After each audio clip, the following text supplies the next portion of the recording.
सलाम साईं।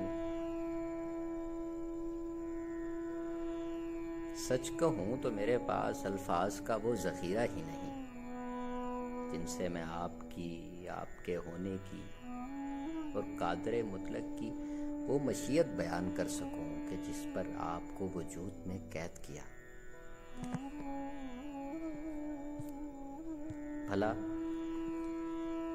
भला रोशनी भी कैद हो सकती है? नहीं, बिल्कुल नहीं। ये वजूद तो फ़ानी है और कुछ लाफ़ानी है, तो वो है रोशनी, अल्लाह की रोशनी।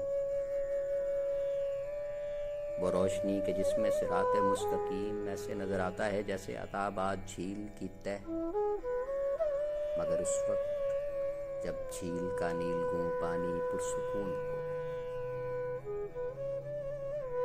साईं,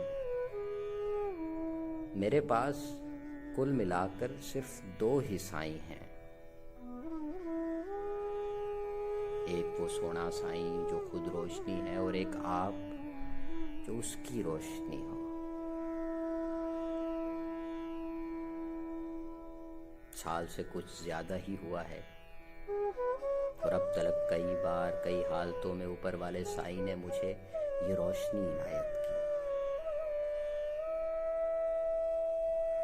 कभी किसी चिराग की लौ से निकलती रोशनी में, तो कभी किसी सितार के तार में, कभी सुबह सादिक में फूटती पहली किरण में, तो कभी चांद के दिल में। कभी कभार ये सोचता हूँ कि ये रोशनी ना होती तो फिर न जाने क्या होता। रब साईं का शुक्र है कि ये रोशनी अता की, ये अता सलामत रहे, ये नेमत ता कयामत रहे। रोशनी को कुन मुबारक हो।